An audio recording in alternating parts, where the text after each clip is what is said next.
എൻ്റെ പേര് ഷിജി. ഞാൻ ആലുവ ചൂണ്ടി എന്ന ഭാഗത്തു നിന്നാണ് വരുന്നത്. ഞാനിവിടെ 2ാം പ്രാവശ്യമാണ് സാക്ഷ്യം പറയാനായിട്ട് നിൽക്കുന്നത്. ഞാൻ ഉടമ്പടി എടുത്ത ഡേറ്റ് 5/7/2023 അന്ന് ഞാൻ മാതാവിനോട് പ്രാർത്ഥിക്കുകയും നിയോഗങ്ങളൊക്കെ വയ്ക്കുകയും ചെയ്തതിൻ്റെ ഇതായിട്ട് എനിക്ക് OET ക്ലിയർ ആവാനും അതുപോലെ തന്നെ അയർലൻഡിൽ ആപ്റ്റിറ്റ്യൂഡ് ടെസ്റ്റ് ക്ലിയർ ചെയ്യാനും അവിടെ ജോലി ലഭിക്കാനും ഒക്കെ ഇടയാക്കിയത് തിരുക്കുമാരൻ്റെയും മാതാവിൻ്റെയും അനുഗ്രഹമാണ്. അത് ഞാൻ ഒരു പ്രാവശ്യം ഇവിടെ ഓൾറെഡി സാക്ഷ്യപ്പെടുത്തിയിരുന്നു. അതിനുശേഷം ഞാൻ അവിടെ 1 വർഷമായിട്ട് ഇപ്പോൾ ജോലി ചെയ്യുവാണ്. അവിടെ വീട് കിട്ടാനായിട്ട് ഭയങ്കര ബുദ്ധിമുട്ടാണ്. ഞാനൊരു ഷെയറിങ് അക്കോമഡേഷനിലാണ് താമസിച്ചിരുന്നത്. അപ്പോൾ ഉടമ്പടിയിലായിരിക്കുമ്പോൾ തന്നെ ഞാൻ വീടിന് വേണ്ടി നിയോഗം വെച്ച് പ്രാർത്ഥിച്ചിരുന്നു. കാരണം ഫാമിലിയെ കൊണ്ടുപോകണമെന്നുണ്ടെങ്കിൽ അവിടെ വീട് വേണം. എവിടെ നിന്ന് ചെന്ന് ജോലി ചെയ്തതുകൊണ്ട് 1 വർഷമായിട്ടും ഫാമിലിയെ കൊണ്ടുപോകാനൊന്നും സാധിക്കുന്നില്ല. ഒരു 100ഓളം ആപ്ലിക്കേഷൻസ് ഹൗസിംഗ് ഏജൻസീസിന് ഞാൻ അയച്ചിട്ടുണ്ട്. പക്ഷേ അവിടെ നിന്നെല്ലാം റിജക്റ്റഡായ റിപ്ലൈ ആണ് എനിക്ക് കിട്ടിക്കൊണ്ടിരുന്നത്. വീട് വാങ്ങാനല്ല, വീട് റെൻറ്റിനാണ് ഞാൻ നോക്കിക്കൊണ്ടിരുന്നത്. വീട് വാങ്ങണമെങ്കിൽ ഒരുപാട് പൈസയൊക്കെ ആവും. അപ്പോൾ വീട് റെൻറ്റിന് പോലും കിട്ടാൻ സാധ്യതയില്ലാത്ത ഒരു സാഹചര്യത്തിൽ മാതാവിനോട് ഇന്നും ഞാൻ പ്രാർത്ഥിക്കുമായിരുന്നു. യൂട്യൂബിൽ ആരാധന കൂടുമ്പോഴും ഈ നിയോഗം വെച്ച് പ്രാർത്ഥിക്കുമായിരുന്നു. പിന്നെ എല്ലാ പ്രാവശ്യവും ഞാനിത് പേപ്പറിൽ ഈ നിയോഗം എഴുതി വെച്ച് യൂട്യൂബിൽ ആരാധനയുടെ സമയത്ത് പ്രാർത്ഥിച്ച് ആരാധന കഴിയുമ്പോൾ ഞാൻ വിശുദ്ധ വസ്തുക്കളായ ഉപ്പും തൈലവും ആ പേപ്പറിൽ കുരിശ് വരച്ച് പ്രാർത്ഥിക്കുകയും ചെയ്തിരുന്നു.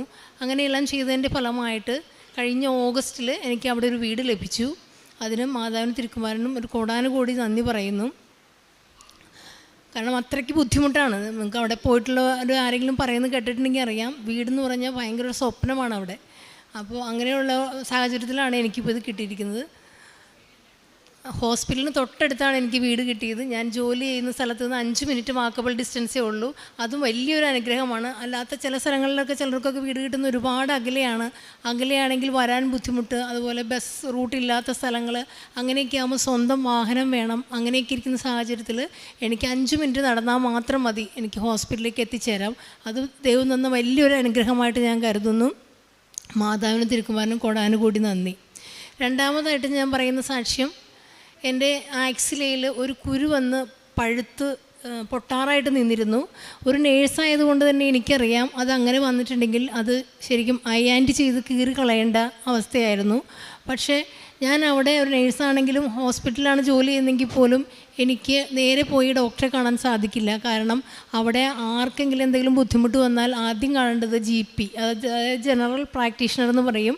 അവരെ പോയി കാണണം. അവർ റെഫർ ചെയ്താൽ മാത്രമേ ഹോസ്പിറ്റലിൽ പോകാൻ നമുക്ക് അനുവാദമുള്ളൂ. അല്ലാതെ ഡയറക്റ്റ് പോയി ആർക്കും കാണാൻ സാധിക്കില്ല. അങ്ങനെ ഇരിക്കുന്ന അവസ്ഥയിൽ എനിക്ക് ഡോക്ടറില്ല. ഡോക്ടർ ഇതുവരെ ആപ്ലിക്കേഷൻ അയച്ചിട്ടൊന്നും കിട്ടിയിട്ടില്ല. അപ്പോൾ അങ്ങനെ ഇരിക്കുന്ന അവസ്ഥയിൽ ഞാൻ മാതാവിനോട് പറഞ്ഞു, മാതാവേ, ഞാൻ ഈ വെഞ്ചരിച്ച വസ്തുക്കൾ എൻ്റെ കയ്യിലുള്ളപ്പോൾ ഞാൻ എന്തിനാണ് വേറെ ഡോക്ടറെ തേടി പോകുന്നത്? ഞാൻ ഈ വെഞ്ചരിച്ച വസ്തുക്കൾ ഞാൻ ഉപയോഗിക്കും. എനിക്ക് മാതാവ് പൂർണ്ണമായിട്ടും സൗഖ്യം തന്നെ. ഞാൻ ഇതിനു വേണ്ടി ഡോക്ടറെ അടുത്ത് പോവില്ല. ഇത് പറഞ്ഞിട്ട് എല്ലാ ദിവസവും ഞാൻ തൈലവും ഉപ്പും മിക്സ് ചെയ്ത് പ്രഭാത പ്രാർത്ഥന കഴിയുമ്പോഴും സന്ധ്യാപ്രാർത്ഥന കഴിയുമ്പോഴും ഞാൻ ആ ആക്സിലയിലെ കുരുവിൻ്റെ ഭാഗത്ത് പുരട്ടിയിരുന്നു. 2 ആഴ്ചയ്ക്ക് ശേഷം നോക്കുമ്പോൾ അത് നിശേഷം അവിടെ നിന്ന് ചുരുങ്ങിപ്പോയി. ശരിക്കും കീറിക്കളയേണ്ട കുരുവായിരുന്നു. നിശേഷം ചുരുങ്ങി പൂർണ്ണമായിട്ട് മാറി. ഞാൻ വേറെ ഒരു മരുന്നും ഉപയോഗിച്ചിട്ടില്ല. അത് ദൈവം തന്ന വലിയൊരു അനുഗ്രഹമായിട്ട് ഞാൻ കരുതുന്നു. അതിന് ദൈവത്തിനും മാതാവിനും കോടാനുകോടി നന്ദി പറയുന്നു. മൂന്നാമതായിട്ട് എനിക്ക് പറയാനുള്ള സാക്ഷ്യം, എൻ്റെ അമ്മ 78 വയസ്സുണ്ട്. അമ്മ ഒറ്റയ്ക്കാണ് വീട്ടിൽ താമസിക്കുന്നത്. അമ്മയുടെ 5 മാസമായിട്ട് അമ്മയുടെ സ്വർണ്ണമാല കളഞ്ഞു പോയി. എവിടെ പോയതെന്ന് അമ്മയ്ക്ക് ഓർമ്മയില്ല. അമ്മ എവിടെയെങ്കിലും ഊരി വെച്ചതാണോ, ആരെങ്കിലും എടുത്തുകൊണ്ട് പോയതാണോ, വീട്ടിൽ ആരെങ്കിലും വന്നപ്പോൾ അങ്ങനെ നഷ്ടപ്പെട്ടതാണോ ഒന്നും അമ്മയ്ക്ക് ഓർമ്മയില്ല. അപ്പം പ്രായം ചെന്ന അവസ്ഥയിൽ നമുക്കറിയാമല്ലോ, ശരിക്കും ഓർമ്മയൊന്നും എല്ലാവർക്കും കാണത്തില്ല. അപ്പം അമ്മയ്ക്ക് ഉടമ്പടി എടുക്കാൻ പറ്റത്തില്ല. അപ്പോൾ അതുകൊണ്ട് ഞാൻ എൻ്റെ ഉടമ്പടിയിൽ നിയോഗം വെച്ചിരുന്നു. അമ്മ തന്നെയാണ് താമസിക്കുന്നത്. അപ്പോൾ അതുകൊണ്ട് വേറൊരു മാല വാങ്ങാനുള്ള സാമ്പത്തികവും ചുരുക്കമാണ്. അതുകൊണ്ട് മാതാവേ, നിനക്ക് ഇഷ്ടമാണെങ്കിൽ അത് എവിടെയാണെന്ന് കണ്ടെത്തി തരണം എന്ന് പറഞ്ഞിരുന്നു. അതുപോലെ തന്നെ വീട്ടിൽ എല്ലായിടത്തും തപ്പി അന്വേഷിച്ചിട്ട് കണ്ടില്ല. അവസാനം ഈ നേർച്ച വസ്തുവായ ഉപ്പ് ഞങ്ങൾ വീടിൻ്റെ എല്ലാ മുറികളിലും ചുറ്റും ഒക്കെ ഇട്ട് പ്രാർത്ഥിച്ചിരുന്നു. അങ്ങനെ എല്ലാ യൂട്യൂബ് ആരാധന കൂടുമ്പോഴും അച്ഛൻ്റെ ആരാധന കൂടുമ്പോഴും ഒക്കെ ഇതൊരു നിയോഗമായിട്ട് പ്രാർത്ഥിക്കുകയും നേർച്ച വസ്തുക്കളെല്ലാം ഉപയോഗിക്കുകയും ചെയ്തിരുന്നു. അതിൻ്റെ ഫലമായിട്ട് 5 മാസങ്ങൾക്ക് ശേഷം അത് വെക്കാൻ ഒരു ചാൻസും ഇല്ലാതിരുന്ന സ്ഥലത്ത് നിന്ന് കണ്ടുകിട്ടി. അതിന് മാതാവിന് കോടാനുകോടി നന്ദി പറയുന്നു. ഇതിനെല്ലാം ഉപരിയായിട്ട് എൻ്റെ ആത്മീയ ജീവിതത്തിൽ വന്ന മാറ്റങ്ങളാണ് എനിക്ക് എടുത്തു പറയേണ്ടത്. എല്ലാ ദിവസവും കുർബാനയ്ക്ക് പോകാനും, ചില ദിവസങ്ങളിൽ ഡ്യൂട്ടി ഉണ്ടാകും. ഡ്യൂട്ടി അവിടെ ആഴ്ചയിൽ 3 ദിവസമേ കാണത്തുള്ളൂ. ബാക്കി എല്ലാ ദിവസവും നമുക്ക് കുർബാനയ്ക്ക് പോകാനൊക്കെ ഇഷ്ടംപോലെ സമയം കിട്ടും. പക്ഷേ ഡ്യൂട്ടി ഉള്ള ദിവസം നമുക്ക് കുർബാനയ്ക്ക് പോകാൻ സമയം ഉണ്ടാവില്ല. ഇംഗ്ലീഷ് മാസമാണ്. അപ്പം 13 മണിക്കൂറൊക്കെ ജോലി ചെയ്യണം. ആ സമയത്ത് നമുക്ക് കുർബാനയ്ക്ക് പോകാൻ പറ്റില്ല. അങ്ങനെയുള്ള ദിവസങ്ങളിൽ ഓൺലൈൻ കുർബാനയും, ബാക്കി എല്ലാ ദിവസങ്ങളിൽ ഞാൻ പള്ളിയിൽ പോയി മാസ് കൂടി കുർബാന സ്വീകരിച്ച് തിരിച്ചു വരുമായിരുന്നു. സാധിക്കുന്ന അവസരം കിട്ടുമ്പോഴെല്ലാം ഞാൻ അവിടെ ഇംഗ്ലീഷ് അച്ഛന്മാരുടെ അടുത്ത് ആണ് കുമ്പസാരിക്കേണ്ടത്. അവിടെ ഞാൻ കുമ്പസാരിക്കുമായിരുന്നു. പിന്നെ ഇവിടെ നിന്ന് കഴിഞ്ഞ ഏപ്രിൽ ഞാനിവിടെ വന്നു പോയിരുന്നു. ആ സമയത്ത് ഞാൻ ഇംഗ്ലീഷ് പത്രം വാങ്ങിച്ച് അവിടെയുള്ള രോഗികൾക്കെല്ലാം കൊണ്ടുപോയി കൊടുക്കും. ഇവിടുത്തെയുള്ള കൃപാസന മാതാവിനെക്കുറിച്ച് ഞാൻ പറയും, ഇവിടെ നടക്കുന്ന അത്ഭുതങ്ങളെക്കുറിച്ച് പറയും. അപ്പോൾ അവരെല്ലാവരും എന്നോട് ചോദിക്കാറുണ്ട്, ഇത് എവിടെയാണ് ഇങ്ങനെ ഈ അത്രയും അത്ഭുതങ്ങളൊക്കെ നടക്കുന്ന സ്ഥലം എന്നൊക്കെ ചോദിക്കാറുണ്ട്. ഞാൻ കൃത്യമായിട്ട് അവർക്കെല്ലാം പറഞ്ഞു കൊടുക്കും. പിന്നെ വചനങ്ങൾ എഴുതി കൊടുക്കും. ഒത്തിരി വിഷമിക്കുന്നവർക്കൊക്കെ നമ്മൾ വചനങ്ങൾ എഴുതി കൊടുക്കുമ്പോൾ അവർക്കൊക്കെ ഭയങ്കര സന്തോഷമാണ് അത് കേൾക്കാനായിട്ട്. കൂടെയുള്ള ജീവനക്കാർക്കും അതുപോലെ എൻ്റെ സഹപ്രവർത്തകർക്കും എല്ലാവർക്കും ഞാൻ പത്രം പ്രാർത്ഥിച്ച് വിതരണം ചെയ്യാറുണ്ട്. ഞാനിങ്ങോട്ട് പോന്നപ്പോൾ എല്ലാവർക്കും പെട്ടെന്ന് ഇങ്ങനെ വരാൻ പറ്റത്തില്ല. അപ്പോൾ എല്ലാവരും എൻ്റെ അടുത്ത് പറഞ്ഞു വിട്ടു, പത്രം കൊണ്ടുവരണം, കാശുരൂപം കൊണ്ടുവരണം, ഞങ്ങൾക്ക് അതുകൊണ്ടുള്ള അനുഗ്രഹമാണ്, ഞങ്ങൾക്ക് പെട്ടെന്നൊന്നും പോകാൻ സാധിക്കില്ല. അപ്പോൾ അതെല്ലാം ഞാൻ വാങ്ങി എല്ലാവർക്കും കൊണ്ടുപോയി കൊടുക്കാമെന്ന് ഞാൻ ഏറ്റിട്ടുണ്ട്. ഇപ്പോൾ ഞാനതെല്ലാം വാങ്ങിച്ചു വെച്ചിട്ടുണ്ട്. അടുത്ത ഞായറാഴ്ച ഞാൻ തിരിച്ചു പോവുകയാണ്. പിന്നെ ഞാൻ ചെയ്ത പ്രേക്ഷിത പ്രവർത്തനം എന്ന് പറഞ്ഞു കഴിഞ്ഞാൽ, അച്ഛൻ്റെ യൂട്യൂബിലെ ആരാധന എല്ലാ ചൊവ്വാഴ്ചയും വരുന്നത് ഞാൻ കാണും. അത് ഉടനെ തന്നെ എല്ലാവർക്കും ഞാൻ ഷെയർ ചെയ്ത് കൊടുക്കും. അതുകൂടാതെ സാക്ഷ്യങ്ങൾ കാണുകയും അത് ഷെയർ ചെയ്ത് കൊടുക്കുകയും ചെയ്യും. പിന്നെ എല്ലാ രോഗികൾക്ക് ഞാൻ വചനം എഴുതി കൊടുക്കുമ്പോൾ അവർ ഞങ്ങളോട് പറയാറുണ്ട്, ഇത്രയും അനുഗ്രഹമാണ്, ഞങ്ങൾക്ക് ഇത്രയൊന്നും വിശ്വാസം ഉണ്ടായിരുന്നില്ല, പക്ഷേ ഇപ്പോൾ ഈ വചനം കിട്ടിയപ്പോൾ ഞങ്ങളുടെ ഈ രോഗാവസ്ഥയിൽ ഞങ്ങൾക്ക് ഭയങ്കര സന്തോഷമായി, ഞങ്ങൾക്ക് ആശ്വാസമായി എന്നൊക്കെ അവർ പറയാറുണ്ട്. വ്യക്തിപരമായിട്ട് എനിക്ക് വന്ന മാറ്റം എന്താണെന്ന് വെച്ച് കഴിഞ്ഞാൽ, എല്ലാ ദിവസവും നേരത്തെ രാവിലെ തന്നെ 5 മണിക്ക് തന്നെ എഴുന്നേറ്റ് പ്രത്യക്ഷീകരണ പ്രാർത്ഥനയും എല്ലാം ചെല്ലും, ബൈബിൾ വായിക്കും, കൊന്ത് ചെല്ലും. അത് കഴിഞ്ഞിട്ട് കുർബാനയ്ക്ക് പോകും. കുർബാന കഴിഞ്ഞ് വന്ന് തിരിച്ചു വന്ന് കഴിയുമ്പം സാക്ഷ്യങ്ങൾ വീട്ടിൽ ഇങ്ങനെ എപ്പോഴും സാക്ഷ്യങ്ങൾ വെച്ചുകൊണ്ടാണ് ഇരിക്കുന്നത്. അത് കേൾക്കുന്ന മറ്റുള്ള കൂട്ടത്തിലുള്ളവർക്കും കൂടെ മാതാവിനെക്കുറിച്ച് ഈശോനെക്കുറിച്ച് അറിയാനും അവർക്ക് ഈശോയിലേക്ക് കൂടുതൽ അടുക്കാനും അത് കാരണമായിട്ടുണ്ട്. പിന്നെ എൻ്റെ കാരുണ്യ പ്രവൃത്തികളെന്ന് വെച്ച് കഴിഞ്ഞാൽ, ഈ ധനസഹായം ചോദിക്കുന്ന പലർക്കും എന്നാലാവുന്ന സഹായം ഞാൻ ചെയ്യാറുണ്ട്. ഇപ്പം അയർലൻഡിലായിരിക്കുമ്പോൾ നമുക്ക് ഒത്തിരി കാരുണ്യ പ്രവൃത്തികൾ നമുക്ക് അങ്ങനെ ചെയ്യാൻ പറ്റില്ല. എന്നിരുന്നാലും നമ്മൾ ആശുപത്രിയിലാണ് ജോലി ചെയ്യുന്നത്, എല്ലാവരും വേദനിക്കുന്നവരാണ്. എല്ലാവർക്കും ഒത്തിരി ധനസഹായം അല്ലാത്ത സഹായങ്ങൾ ആവശ്യമാണ്. ചിലർക്ക് ഭക്ഷണം വാരി കൊടുക്കേണ്ടി വരും, ചിലർക്ക് അവരുടെ നാപ്കിനൊക്കെ മാറ്റേണ്ടി വരും. അങ്ങനെ എല്ലാം വളരെ ഈശോയുടെ നാമത്തിൽ ചെയ്യാൻ എനിക്ക് സാധിക്കാറുണ്ട്. എല്ലാവർക്കും വളരെ സന്തോഷവും നമ്മളടുത്ത് ചെല്ലണതും ഈശോനെക്കുറിച്ച് പറയണതും എല്ലാം കേൾക്കാൻ എല്ലാവർക്കും ഭയങ്കര ഇഷ്ടവുമൊക്കെയാണ് അവിടെ.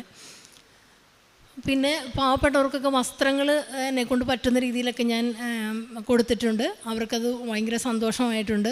ഇതൊക്കെയാണ് ഞാൻ ചെയ്തുകൊണ്ടിരുന്ന കാരുണ്യ പ്രവൃത്തികൾ.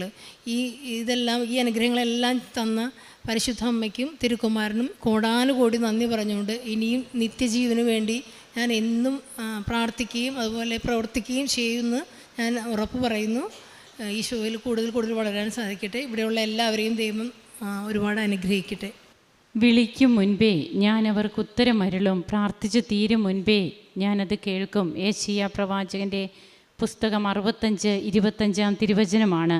ഇവിടെ വന്ന് തൻ്റെ 2ാമത്തെ അനുഭവ സാക്ഷ്യം ഷിജി പങ്കുവയ്ക്കുമ്പോൾ വീണ്ടും ഈ അൾത്താരയിൽ കയറി നിന്ന് ഈശോയ്ക്ക് നന്ദി പറയുവാൻ, പരിശുദ്ധ അമ്മയെ വണങ്ങുവാൻ ഇടയാക്കിയ തൻ്റെ അനുഭവങ്ങൾ, തനിക്കൊരു വീട് അത് തനിക്ക് സ്വന്തമായിട്ട്, അതായത് റെൻറ്റിനാണ്, എന്നിരുന്നാൽ പോലും താൻ എത്രയോ ആപ്ലിക്കേഷൻസൊക്കെ സബ്മിറ്റ് ചെയ്തു, എന്നാൽ തനിക്കൊരു ഭവനം ലഭ്യമായിരുന്നില്ല. ഫാമിലിയെ കൂടെ കൊണ്ടുപോകണം.